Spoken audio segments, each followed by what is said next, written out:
Amén. Aleluya. Así mantengámonos de pie unos segundos más. Amén. Mientras me acompañan todos a Segunda de Reyes capítulo 6. Vamos a leer el versículo 24 en adelante. Y mientras lo van buscando, lo repito, Segunda de Reyes capítulo 6, versículo 24 al 29. No, versículo 24. Vamos a leer 24 y 25. Y mientras lo van buscando, quiero agradecer los respectivos agradecimientos a nuestros pastores, presidentes, por esta oportunidad, este privilegio y gran responsabilidad de estar aquí en este púlpito, y en general gracias también a todo el pueblo de Cristo. Amén. Espero estar a la altura que obviamente que merece estar en este púlpito santo. Amén. Lo repito, Segunda de Reyes capítulo 6, versículo 24. Vamos a leerlo. Dice así: después de esto aconteció que Ben-Hadad, rey de Siria, reunió todo su ejército y subió y sitió a Samaria. Y hubo gran hambre en Samaria a consecuencia de aquel sitio, tanto que la cabeza de un asno se vendía por 80 piezas de plata y la cuarta parte de un cap de estiércol de palomas por 5 piezas de plata. Luego, si vamos un poquito más adelante en Segunda de Reyes capítulo, esta vez el 7 y el versículo 9, dice así: luego se dijeron el uno al otro: no estamos haciendo bien. Hoy es día de buena nueva y nosotros callamos. Y si esperamos hasta el amanecer, nos alcanzará nuestra maldad.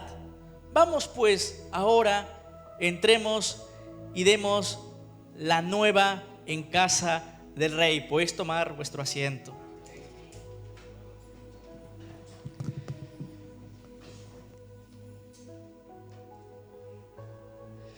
Amén, aleluya. Me hubiera gustado, tenía pensado traer otro tipo de palabra, pero el Señor me habló fuertemente esta semana sobre un tema que es un tema de actualidad. Y que es un tema que ha golpeado fuertemente a las familias, tanto en España como a nivel del mundo. Y este tema y este problema es la inflación. La inflación se ha convertido ahora mismo en un término de moda, en un término de actualidad. Para los que no sepan qué es la inflación, que yo creo que ahora mismo todos sabemos qué es la inflación. La inflación es el aumento, aquella subida continuada de los precios de los productos y servicios. Y esto trae como consecuencia que el dinero pierda valor para adquirir estos productos. ¿Vale? Estoy seguro que muchos de nosotros nos hemos topado en este año, pues que el precio de las cosas ha subido bastante. Hemos visto que antes el carrito de la compra lo llenábamos con una cantidad y ahora cuesta más llenar el carrito de la compra. Podemos ver que muchas veces, nos encontramos ante que la subida pues, de los precios pues, que es generalizada, y que incluso nos podemos topar que este último mes, según los índices de la ratio que normalmente se anuncia en el Instituto de Estadística, que incluso la cuota hipotecaria ya empezó a subir a causa de la subida de los tipos. Obviamente, este mismo Instituto de Estadística ha señalado que a causa de todo esto, muchas familias en España se han convertido en personas o en familias vulnerables porque no llegan a fin de mes en el aspecto económico. Pero es que sí, aparte de todo ello de lo que acabo de decir, tenemos que añadir un problema más. Y este problema es el del precio de la luz, el gas, el del petróleo, que obviamente eso tiene una cierta vinculación un poco con lo que está pasando entre Rusia y Ucrania, esta guerra, que esto ha provocado que en los diarios, si uno ve los diarios o en la televisión, se anuncien de forma dramática, ¿no? Como caos, que posiblemente este invierno pues nos quedemos sin suministro de gas. Espero que no. Pero es lo que se dice: cuidado, que nos podemos, y crean pánico esto, ¿no? Y también se habla de ese famoso apagón eléctrico que podría ocurrir durante este invierno. Claro, todas estas circunstancias y miedos que intentan transmitir a la población son obviamente, crean un pánico en la sociedad, que esto ha hecho que que en los propios diarios de Barcelona, La Vanguardia y otros, pues ya se empieza a hablar de que los psicólogos pues están forrando. Los psicólogos están ahora mismo teniendo más trabajo que nunca a causa del miedo que existe en la sociedad. Ese miedo a una nueva crisis, ese miedo ante una incertidumbre de lo que pueda pasar. Y decimos, oye, pues acabamos de superar una pandemia y ahora viene otra cosa y luego otra cosa, y la gente pues vive con miedo. La palabra de Dios nos hace referencia a una historia, y era lo que el Señor me revelaba esta semana. Nos hace referencia a una historia para saber cómo actuar en ese tipo de situaciones. Por eso el Señor me revelaba esa historia que pasó hace miles de años y que yo le he titulado ese mensaje o esta predicación, que se llama La inflación y los 4 leprosos. Repite conmigo: la inflación y los 4 leprosos. En primer lugar, vamos allá. En primer lugar tengo que decir que obviamente lo que se narra en Segunda de Reyes capítulo 6 versículo 24 y siguientes es que no tiene ni un punto de comparación a lo que estamos viviendo ahora mismo o lo que pueda pasar. No es ni 1% de lo que pasó en aquel lugar. Obviamente tenemos que ser agradecidos a Dios de no haber vivido en aquel tiempo en el que verdaderamente se pasó muy mal. La palabra de Dios dice, para situarnos en la historia, dice que el rey de Siria, llamado Ben-Hadad, dio una orden que todo su ejército, ningún soldado se podía quedar fuera, todo su ejército tenía que dirigirse a Samaria y a sitiarla, rodearla, cercarla. En ese momento pues todo el ejército empieza a rodear, y si bien es cierto que la palabra de Dios no dice cuánto tiempo duró este cerco o este rodeo, pudieron haber sido meses, muchos meses o años incluso, no lo dice, no lo especifica la palabra de Dios, pero lo que sí especifica es que la cabeza de un asno era vendida por 80 piezas de plata. Sí, la cabeza de asno, un animal inmundo, un animal considerado inmundo. Imagínense que tú vas al Mercadona o al Bonpreu, a los que prefieren el Bonpreu, y te encuentras ahí en la sección de carnes, pues una cabeza de caballo, 80 piezas de plata, que más o menos, haciendo los cálculos obviamente es muy complicado, y por poner un ejemplo, imagínense que aproximadamente eran unos 200 euros. 200 euros una cabeza de asno. Ahí lo ves y dices. Y yo digo, pues vaya, yo creo que precisamente en las carnes, mucha carne en una cabeza de asno no tiene. Pues imagínense la desesperación de la gente. 200 euros, una cabeza de asno. Pero no solamente eso. Decían que la cuarta parte de un cap de estiércol de paloma era vendido por 5 piezas de plata. Y volviendo al ejemplo anterior, pues pongamos lo que eran unos 13 euros aproximadamente. Estiércol de paloma, vendido a un precio importante. Estiércol de paloma. A pesar de que unos historiadores hacen referencia a que realmente no era estiércol, porque claro, ¿cómo alguien va a comer estiércol? Realmente se refería a una semilla o a una legumbre o quizás a un guisante. Pero es que si aún así, poniéndonos a pensar, nosotros, que yo creo que muchos de nosotros comemos bien, me refiero que nos gusta, pues oye, no sé, llenarnos. Si nos comemos 2 barras de pan, pues 2 barras de pan, no sé. Un guisante, 3 euros, un guisante. Ya me dirás tú a dónde vas con un guisante. Pues un guisante sí, obviamente, si fuera correcto lo que dicen estos historiadores y no fuera estiércol. Un guisante, 3 euros. Pues obviamente todo esto nos hacía referencia que había una hiperinflación. Terrible lo que estaba viviendo en aquella época.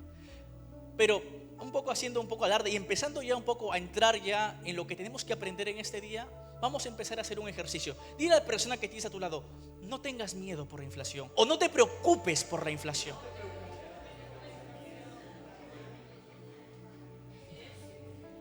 Amén. Así, con sonrisa, así es, hermano, así es. No hay que preocuparnos por la inflación. Pero lo grave no era esto. Lo grave de aquella situación o de aquella época de lo que estaba pasando era que empezó a haber canibalismo.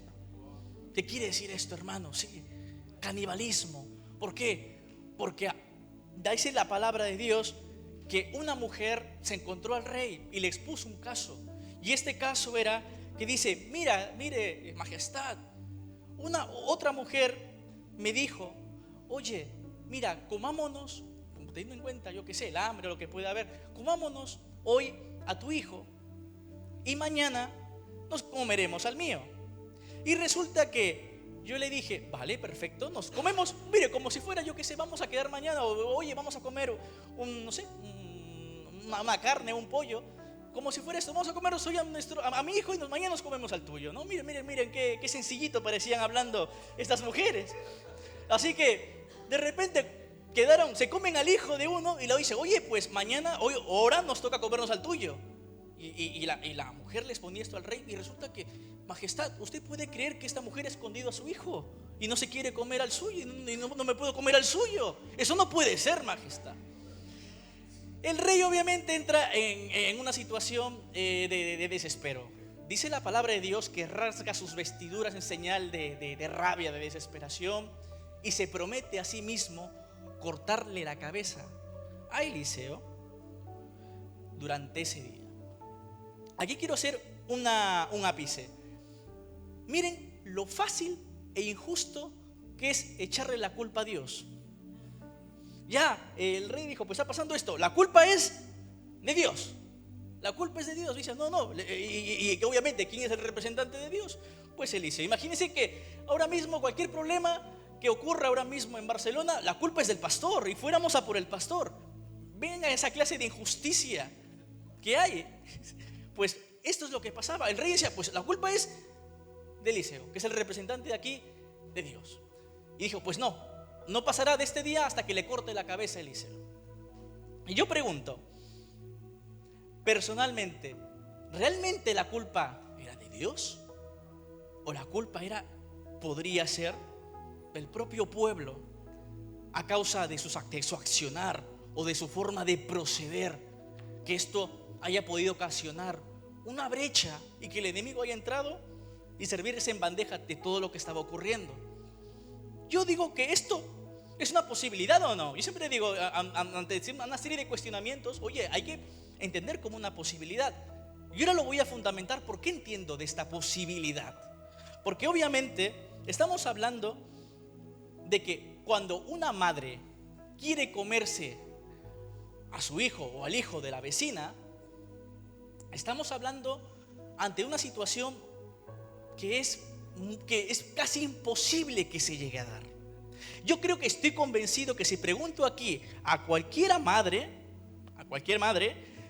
y yo le pregunto, oye, por mucho hambre que tengas, ¿serías capaz de comerte a tu hijo o a tu hija?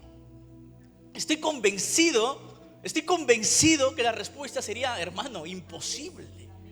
Por mucho hambre que tenga, prefiero yo mismo acabar con una forma de hablar, también acabar con mi vida, o yo qué sé, o hacer cualquier cosa, pero menos que comerme a mi hijo. En primer lugar, porque obviamente es tu hijo. En segundo lugar, porque eso es un asesinato. Y en tercer lugar, porque yo creo que nadie podría vivir con la conciencia de haber matado a tu hijo y de habértelo comido. Yo creo que nadie podría vivir con esto. Sobre todo las personas que somos padres, yo te digo, imposible. Pero yo les digo una cosa, yo creo que esta posibilidad sí se podría dar en las personas idólatras, en las personas que hacían sacrificios de niños.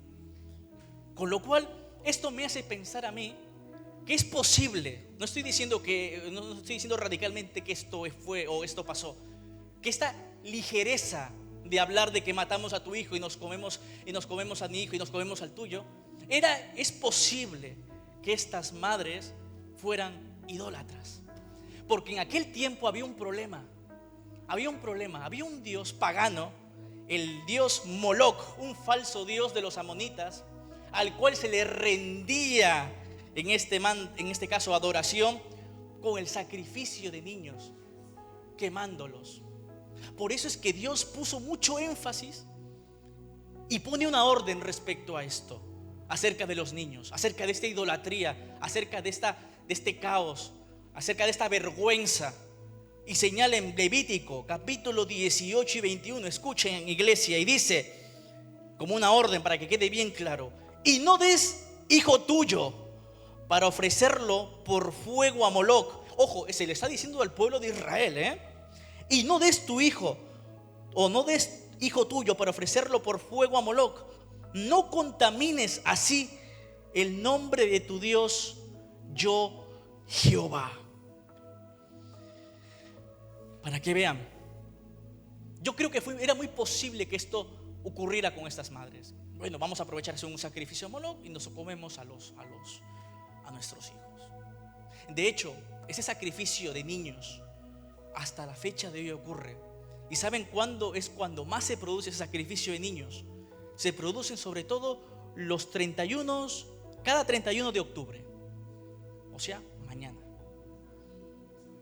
mañana, que es cuando se produce el mayor sacrificio de niños cada año hasta la fecha de hoy, iglesia. Es por eso mismo que la iglesia de Cristo siempre se levanta aquel día.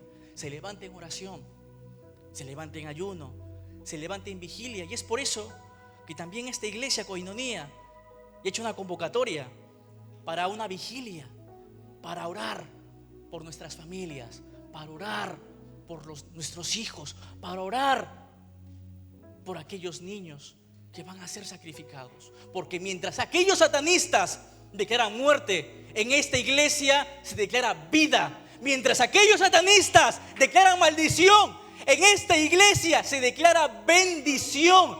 Mientras aquellos atentan contra la vida de los niños, nosotros declaramos cobertura sobre nuestra familia, sobre nuestros hijos, sobre el pueblo de Dios, y que no hay parte ni suerte de Satanás contra la vida de nuestras familias. ¿Cuántos lo creen esto? Aleluya. Vamos a darle un fuerte aplauso a Dios. No te cortes. Este aplauso es para el Señor, porque nosotros somos una iglesia que tenemos que levantarnos contra este tipo de accionar, que no es posible que ocurra todavía en la época actual. Continuando con esta historia, aleluya, Dios le revela al profeta Eliseo, como no, obviamente, de las malas intenciones del rey de Israel, que quería cortarle la cabeza. Así que Eliseo lo que hace pues es tomar la delantera y comienza a decirle al rey, y le dice: escuchad, palabra profética, oíd palabra de Jehová. Así dijo Jehová: mañana a estas horas 7 litros de harina, estoy leyendo la Nueva Traducción Viviente en este caso, que es un poquito más clara. 7 litros de harina valdrán una pieza de plata, y 14 litros de grano de cebada valdrán una pieza de plata a la puerta de Samaria. La palabra dice que un príncipe, sobre cuyo brazo el rey de Israel se apoyaba, dijo que, como en tono burlón, no dijo: pero Eliseo, tú te estás escuchando. ¿Cómo dices que 7 litros de harina va a valer una pieza de plata? Va a valer una pieza de plata. Y 14 litros de grano de cebada, una pieza de plata. Pero tú te estás escuchando, Eliseo. Esto no puede ser, esto es imposible. Me imagino que soltó alguna carcajada, pero eso es tan imposible que incluso Dios, abriendo la ventana de los cielos, tampoco esto pasaría. Yo creo que en ese momento Eliseo pudo haber tenido algún tipo de incredulidad, o yo qué sé, porque en ese momento era un hambre tan desesperante. Pero la burla, el hecho de poner ejemplos y mencionar el nombre de Dios, yo creo que el Señor le reveló una palabra profética hacia él, y le dijo: pues oye, tú lo verás, pero no comerás de ello. No comerás de ello. Obviamente, como les decía, una cosa es guardar en tu corazón y decir: ostras, pues no puedo creer. A pesar que al Señor no le gusta el no creer, la incredulidad, pero que te lo guardes para adentro. Y dije: no sé, podría entrar dentro de los condicionantes del ser humano, pero el hecho de burlarse ya a tal punto, pues obviamente esto el Señor no lo permite. Y lo digo yo por propia experiencia, porque yo en su momento, en época pasada, a mí me gustaba, o yo me burlaba de los cristianos, y hasta que el Señor vino y me corrigió fuertemente, y muchos de vosotros lo saben cómo fue. Bueno, pero tras estas palabras, la Biblia nos traslada a otra historia. Nos traslada a la historia de 4 leprosos. La Biblia nos enseña que había 4 leprosos en la entrada de Samaria. Y los 4 leprosos no sabían qué hacer. Se estaban cuestionando, oye, ¿qué hacemos? Si entramos a la ciudad, es muy probable que, como el hambre que está ocurriendo en la ciudad, que muramos en ella también de hambre. O quizás también podría ser, ¿no?, que los apedreen, o yo qué sé. ¿No ves que cuando la gente tiene hambre, pues precisamente yo creo que de buen humor no están, ¿sabes? Así que me dicen, oye, pues si entramos aquí nos van a podríamos morir de hambre o de lo que sea. Si nos quedamos aquí también, moriremos de hambre. ¿Y por qué mejor no optamos y vamos al campamento sirio? Quizás, quién sabe, nos dejen vivir y viviremos. Y si morimos, pues de todas formas habríamos muerto. No tenemos nada que perder, ¿no? Entonces, al final, estos 4 leprosos dicen, pues vamos al campamento sirio. Déjenme ilustrarles el funcionamiento de cómo es el actuar del Señor. La palabra profética había sido lanzada en ese momento. El profeta Eliseo había dicho una palabra profética de que se iba a vender 7 litros de harina por una pieza de plata y que 14 litros de grano de cebada iba a venderse también por una pieza de plata. ¿Qué quiere decir esto? Que se iba a acabar la crisis en Samaria. Al día siguiente se iba a acabar la crisis. La palabra profética ya estaba lanzada, ya fue lanzada, va a ocurrir. Ahora yo creo, es una opinión ya personal, yo creo que el Señor está diciendo, bueno, ya está, ahora ¿cómo lo voy a hacer? Necesito un instrumento, necesito algo para poder hacerlo. Y en ese momento me imagino que el Señor ve a 4 leprosos que dicen, oye, ¿qué hacemos? No sabemos qué hacer. Oye, mira, vamos a ser valientes, vamos a dar un paso al frente, vamos a arriesgarnos para ver qué pasa. Al final no tenemos nada que perder, vamos a ver qué pasa. Y ¿saben una cosa? Si hay algo que al Señor le fascina, es la fe. Si algo que al Señor le encanta y le agrada, es cuando una persona da un paso de valiente, da un paso al frente, adquiere una valentía. En ese momento el Señor es como si te conectas con el Señor. Y eso es muy fácil porque la palabra de Dios incluso dice que solo los valientes arrebatarán el reino de los cielos. Con lo cual, en ese momento, pues imagino que el Señor empieza a usar como instrumento a estos 4 leprosos. ¿Cuánto lo creen? Amén. Dile a la persona que tienes a tu lado, ¿tú eres un valiente o eres una valiente? Díselo así, declarándolo, con el dedo profético. Así que era de noche cuando los 4 leprosos están llegando a la ciudad. Imagínense, están diciendo, pues oye, ya estamos llegando al campamento sirio. Y en ese momento, los sirios, que imagino que estaban bebiendo, estaban, pues yo qué sé, degustando una sabrosa comida con carne, con tantas cosas, había un botín por ahí, habían pues oro, plata, etcétera. Y en ese momento, pues, el Señor hace que el campamento sirio empiece a escuchar, pues, estruendos de pisadas, empieza a escuchar ruidos de carros de guerra. En ese momento el campamento sirio empieza a escuchar que un gran ejército se estaba acercando a ellos. En ese momento yo imagino que estaban ahí borrachos todos. Oye, el pueblo de Israel seguramente ha contratado a los hititas, a los egipcios y se han unido para venir a atacarnos. En ese momento el campamento sirio entra en pánico. Le entra el miedo por el cuerpo y en ese momento ¿qué hacen? Pues huyen, salen corriendo. Pero no era el ejército de Israel y no eran los egipcios y no eran los hititas, eran 4 leprosos que estaban caminando hacia ellos. Pero que el Señor, yo me imagino que en ese momento hizo un boom y hizo que el campamento sirio escuchara todo lo que pensaron, ¿no? Esos ejércitos y tal. Y no, simplemente eran 4 leprosos que estaban llegando al campamento sirio. Y cuando llegan los 4 leprosos al campamento, no ven absolutamente a nadie. Más bien ve las ropas tiradas, ve la comida pues servida, fresca, vieron todos. Y ellos dijeron, me imagino que se miraron así los 4 y dijeron, pues al ataque, muchachos. Y empezaron a sentarse, a comer, a degustar de la comida. La palabra de Dios dice que entraron a una tienda, empezaron a comer, a disfrutar de la comida, a degustarla. Y después de comer, pues empezaron a pillar el oro, la plata, vestidos, comida, y lo guardaron. Luego volvieron otra vez, entraron a la segunda tienda y otra vez, me imagino que eso les causó, pues yo qué sé, un pequeño desgaste. Y después pues volvieron otra vez a comer, a degustar su comida, y volvieron otra vez a pillar oro, plata, vestidos, comida, y lo guardaron nuevamente y lo escondieron. Y luego volvieron otra vez, y cuando volvieron, esta vez ya no vinieron tan gozosos ni tan alegres, porque en ese momento ese gozo se convirtió como una especie de acusación mental. Y por eso es que la palabra de Dios hace referencia a que ellos dicen: oigan, no estamos haciendo bien. Repite conmigo: no estamos haciendo bien. Hoy es día de buena nueva y nosotros callamos. Aquí hay dos lecturas que hago respecto a estas palabras de los 4 leprosos, y voy más rápido porque se me está acabando el tiempo. La primera lectura es que obviamente ellos sentían que estaban haciendo una maldad, porque mientras ellos estaban reventando de comida hasta más no poder, en Samaria sus familiares, sus amigos se estaban comiendo unos a otros. Otras personas se estaban pues suicidando a causa del hambre y la desesperación. Otras personas estaban matando a sus propios hijos con tal de que ellos no se murieran de hambre y no pudieran seguir sufriendo a causa de este hambre. Así que ellos sienten este dolor y dicen: oye, no podemos hacer esto. No podemos hacer esto.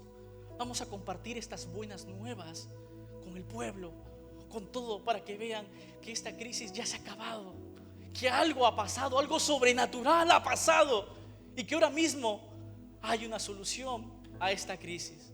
Así que los leprosos van, comentan esto. El rey en un principio no lo cree, porque era muy difícil creer que esto estuviera pasando. Miren la incredulidad. Había sido lanzada la palabra profética. Los leprosos van y le comentan lo que está pasando y no se lo cree. Pues dice: oye, pues manda unos espías. Manda a los espías, y los espías confirman de que es palabra por palabra de lo que han dicho los 4 leprosos. Así que en ese momento se produce un saqueo total. La multitud sale corriendo. Imagínense, muchos días sin comer. Esa multitud, imagino que fue tremenda. La palabra de Dios dice que aquel príncipe que fue el que dijo que, oye, es imposible, aunque se abran la ventana de los cielos, estaba justamente custodiando las puertas. Dice que la multitud fue tan rápido, imagínate, corriendo todos ahí, toda la multitud, que se abalanzó sobre él, porque seguramente él estuvo: pasad, tranquilos, ¿qué tranquilos? Pasaron por encima de él, lo pisotearon y murió. Y se cumplió la palabra profética del profeta Eliseo. Se cumplió la palabra de Dios, que en aquel día, en aquel momento, se iba a vender 7 litros de harina por una pieza de plata, y se iba a vender 14 litros de unos granos de cebada por una pieza de plata. Dios acabó con la crisis en un momento, en un instante, porque simplemente hubo unas personas que se atrevieron a creer, que se atrevieron a ser valientes, que fueron usadas por el Señor como un instrumento de bendición. Y muchas veces nosotros diciendo: Señor, ¿yo cómo voy a ser usado si tengo una vida triste, una vida que no es conforme a la tuya? Yo te digo una cosa: estos 4 leprosos eran considerados inmundos, eran considerados un desecho social, y el Señor los usó porque simplemente dieron un paso al frente. Hay una historia que a mí que es muy conocida, y con esto ya estoy acabando, que es muy conocida y que esto a mí me tocó mucho el corazón. Una historia que quizás muchos lo conocen. Dicen que en la India había una aldea en el que caminaba un sabio y un discípulo. Este sabio y este discípulo acostumbraban a visitar a las aldeas, y en este momento se encontraron la aldea más pobre que había. En esa aldea fueron y se encontraron una familia. Esta familia estaba compuesta por una pareja, obviamente, y 3 niños. Esta familia vestía ropas sucias en una casa de madera. Las condiciones eran completamente infrahumanas. Y entonces el sabio le pregunta al padre de familia: oye, ¿cómo es posible que sobrevivas? Porque yo he visto ahora mismo que aquí tampoco no hay puntos de comercio, no hay ningún tipo de actividad laboral. ¿Cómo sobrevivís vosotros? ¿Cómo es que estáis vivos? Entonces el Señor le dice: mira, te explico. Resulta que nosotros tenemos aquí una vaca, esta vaquita nosotros nos da varios litros de leche. Y aparte de esos litros de leche que lo usamos para nuestro consumo, también hacemos con ella nata, hacemos queso, y con esto nosotros sobrevivimos. ¿Solamente de la vaca?, le dice el sabio. Sí, solamente de la vaca sobrevivimos nosotros. Dice, vale, muy bien, gracias por la información, le dice. Se despiden y se va el sabio con su discípulo. En el camino le dice el sabio al discípulo, oye, quiero que vuelvas por la noche y quiero que lleves esa vaca a la montaña y la tires. Y el discípulo dice, ¿qué? ¿Pero qué me estás contando? ¿Quieres que suba a la montaña y tire la vaca? El único medio de subsistencia que tiene esta familia. Sí, quiero que hagas esto. Pues maestro, lo siento, no puedo hacerlo. El maestro dice, no me cuestiones, quiero que lo hagas. Ve y hazlo. Así que el discípulo obviamente subió, pilló la vaca, la subió a la montaña y la tiró por el precipicio. Y la vio morir. Dice que la historia que este discípulo pasó muchos años comiéndose el coco con lo que había pasado. Y después de algunos años volvió ya siendo un sabio y quiso saber qué pasó con esta familia. Le daba curiosidad. Así que volvió, y cuando volvió a esta aldea, dice la historia que la encontró pues floreciente. Habían árboles, habían casas, habían coches, había un garaje impresionante, una casa enorme. Y decía, pero oye, esto no es, ¿me he equivocado o dónde estoy? Esto no es como lo recordaba. Así que en ese momento que va a buscar o va a tocar la puerta de aquella casa, le abre aquel padre de familia, aquel dueño de la vaca, y abre la puerta y le dice, hola señor, ¿cómo estás? ¿Se acuerda de mí? Y dijo, claro que sí, me acuerdo de ti, tú hace algunos años viniste por aquí. Sí, por favor, ¿me puede explicar qué es lo que ha pasado? Porque esa aldea no es la misma de hace muchos años. Y el señor le dice, claro que sí, déjame explicarte. Resulta que me parece que por ahí, por esas fechas que nos vimos, una mañana nos levantamos y nos encontramos que nuestra vaca, nuestra querida vaca, estaba muerta. Había caído por el precipicio, se había caído. Y en ese momento nosotros hablamos con mi mujer y dijimos, pues oye, ¿qué hacemos? ¿Nos comemos la carne? O mejor, pues optamos por venderla y no sé, y empezar algo. Así que nosotros optamos por lo segundo. Empezamos a vender una parte de esta carne. Resulta que con una parte del dinero de esta carne, pues mire, compramos unas gallinas. De las gallinas pues cogimos unos huevos, hicimos un comercio compramos un pequeño cerdo. Y así poco a poco empezamos a darnos cuenta que el dinero empezaba a fluir. Y que nosotros nos dimos cuenta que empezamos a despertar en nosotros habilidades que desconocíamos que la teníamos. Sinceramente, el hecho de que haya muerto esa vaca fue lo mejor que nos ha pasado, porque la necesidad nos ayudó a ser mejores, porque la necesidad nos dio nos hizo dar un paso de valentía, un paso al frente para cambiar toda nuestra situación. El hecho de haber muerto la vaca fue lo mejor que nos ha pasado. Muchas veces acabo con esto. Muchas veces nosotros tenemos una vaca que es el miedo, que es la pereza, que puede ser esa vaca un vicio que nos cuesta dejar, o una conducta impropia que no le agrada a Dios. Y el Señor me decía, como estos leprosos, tienes que dar un paso al frente, iglesia. Tienes que arrojar esta vaca de tu vida. Tienes que quitar esta vaca de tu vida, no estar quieto. Viene crisis, Dios convierte una crisis en oportunidad. Viene inflación, Dios convierte una inflación en abundancia. Viene cualquier tipo de problema, Dios es especialista en convertir un problema en una solución. ¿Cuántos lo creen, iglesia? Pónganse de pie. Aleluya. Aleluya. Aleluya. Aleluya. Vamos ahora mismo a levantar nuestras manos y vamos a agradecer por este momento. Aleluya. Señor, te damos gracias por tu palabra, Señor. Muchas gracias por tu bendición, porque Señor, en este día nos levantamos como guerreros, Padre. Hoy, Señor amado, nos has inyectado valentía. ¿Quieres que seamos valientes? Pues lo seremos, Señor. Somos soldados tuyos, somos guerreros tuyos. No tenemos miedo a nada, Señor. En este día, como los 4 leprosos, vamos a dar un paso al frente, porque Señor, de la misma manera que los 4 leprosos, Señor amado, nosotros también éramos como aquellos.